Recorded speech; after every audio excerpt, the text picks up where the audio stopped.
We're very fortunate to have your next comic. He is visiting from Montreal. Very funny. Please welcome Jon Malanos. Yes. Let's keep going for Julie. Guys, who went to bed as a kid? Anybody bedwetters? Anybody courageous enough to admit it? Just me, the dirty Greek on stage? But I was the worst. I peed my bed every single night. In 1992, I peed my bed, and I didn't even look like Jon Malanos. I looked like a weirdo. I looked like, because this is the thing, my parents were these Greek people that grew up in the 80s in Montreal. So my father thought it would look like cool to send his son looking like a little Chuck Norris at school. I had bangs and I had a mullet. Like, I had no friends. I barely speak English. I'm pretty much just speaking Greek. And even my teacher, Miss McLaughlin, fucking could not stand my face. I'm always raising my hand to go to the bathroom. And one day she just snapped and she wouldn't let me go to the bathroom. And I couldn't take it. I'm squirming like I had enough. I jumped up. I'm like, all right, Miss McLaughlin, just know you brought this on your goddamn self. You drew first blood, not me. And then I peed everywhere. That's right.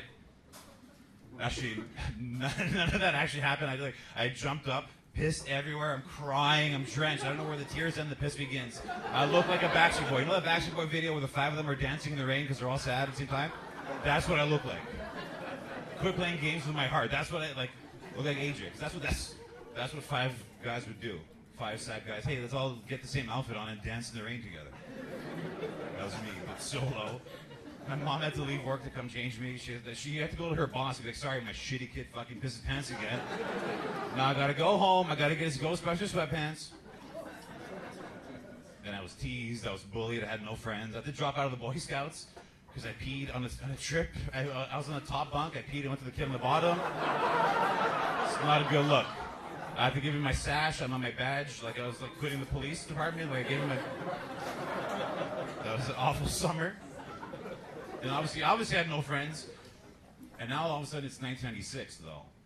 It's a whole new era. There's a new Aunt Vivian on Fresh Prince of Bel-Air all of a sudden. I don't know what's going on. Now I'm like 10, 12 years old. I'm in class. And now I'm doing my homework. I'm a good little boy. And I smell something across the room that kind of smells like the winds of change are coming. And I look yonder, and a kid took it to a whole other level, and he shit his pants in class. And I'm like, fuck this. It's been a long 4 years. Everybody for his goddamn self. I jumped up. I'm like, oh shit, that kid shit his pants. That kid shit his pants. And I was so happy. And then everyone started laughing with me, and now I'm a comedian. That's how that happened, guys. That's how I ended up for you today. Little boy in Montreal telling jokes in a hotel thing in Vancouver. Because a kid shit his pants in 1996. That's how I ended up here. I still make fun of him. Now he's like a grown man. He has a wife and like kids and mortgage insurance. I still make fun of him like on his Instagram story when he puts pictures of his food. I'm like, bro, you're going to shit that out later? You're going to shit that on the floor, loser? Your beautiful fucking family while I live with a bunch of comedians and I hate my life? It's true, guys. I live with a bunch of comics. It's awful. I've been doing comedy for 9 years. I was in a relationship for 6, and I was at a fork in the road, and we broke up.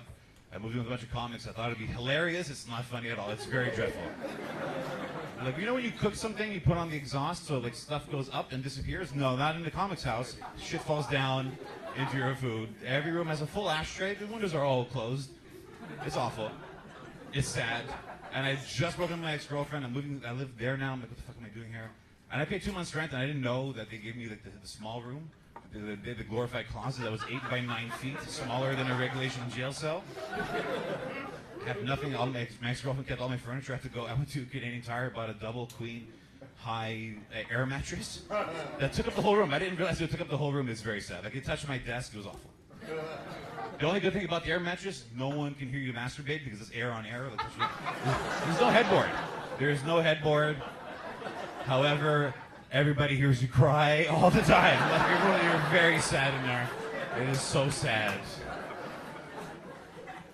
My roommates are like, why don't you go? You've been in a relationship for 7 years. Go out and like, sleep around. Go date other girls. Go sleep around. I'm like, I couldn't. I'm like too emotionally attached. Like I couldn't sleep around, but I wanted to like sleep around to like sleep on a nice bed. Nice. I go to a girl's house. I need like 12 decorative pillows. I'm accustomed to 12 decorative pillows. I go on the side. You don't use them. A duvet cover. I don't even know what a duvet really is. I just know I want one. And I was like so fucking lost and depressed. I wanted to like sleep around to go to a girl's house. Just because girls always have motivational stuff written all over the furniture. You notice that? Like you walk in and the pillow, it says good vibes only. I'm like, you know what? You're so right. You're so fucking right. Or like you're just lying in bed and right next to it says like, live, laugh, love. I'm like, you know what? You're right. Totally. If I went to a girl's house and there was a quote from Rocky on the wall, I'd be okay, I found you. You're my bride. You're my Cinderella. But I believe in myself. I persevere. Guys, who believes in themselves? Everybody believe in themselves? Just me? The kid that pisses pants in grade 1? I believe in myself.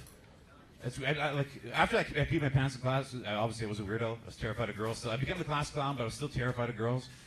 And I was so terrified that when I found out what a blowjob was, I just started crying. Like, that's the fear I had. I couldn't talk to girls about the weather, about stuttering. I'm like, I don't even know what words to communicate that I want that to happen to me. I should kill myself now. I'm 12, but whatever. I think I was 12. That's probably a fucked up age to learn that. But I persevered, guys. I believed in myself. And then May 5th, 2004, I dry humped the prettiest girl in high school because I believed in myself, guys. It's true. It was like years and years. I thought, like, in grade 3, she moved into town, so she already had that new girl mystique. You know what I mean? Like, so, and then I saw her hanging upside down from the monkey bars. Saw her underwear by accident. I could not stop thinking about it for 8 years. It was like the book The Secret. I thought about it, and I thought about it. I drew her naked on my vision board. I had a vision board, guys. I was a visionary. This is in the 90s. I had a vision. It wasn't really a vision board. Like, remember those like Kilroy notebooks with a map of Canada on the front? That, like, it was like map of Canada, next page tits. That was my. Yeah. And I persevered. The May 5th, we dry humped. I know it sounds really creepy that I know the exact date and time, but it was also the series and finale of Friends. It was the night that the Friends ended, so emotions are already running high. We're at a Friends viewing party. Are Monica and Chandler going to be okay? Is Joey going to be okay? I said, who cares? We just drank 3 Steamin' Honey Brown, and we're dry humping to Jurassic Park on VHS. That's how old I am, guys. Fuck Netflix and chill, VHS and dry hump. That's always the way to go, guys. Always. We watched Jurassic Park, but the real grown-ass movie, like, if you want to get laid, fuck Netflix and chill. Go to a thrift store, buy Jurassic Park, buy Titanic. Titanic's the real. If you want to steal a deal, you buy Titanic. Because girls already freak out because of Leonardo DiCaprio. But on VHS, it's like a rectangular prism. It was like 2 cassettes. It was like a little square had weight. So you slide in cassette number 2, like on accident, but really on purpose, and then it jumps ahead to the scene where they're fucking in a car, in a boat, and it's going down, and there's a hand on the window, then boom, fucking Dry Hump City, guys. It's that easy.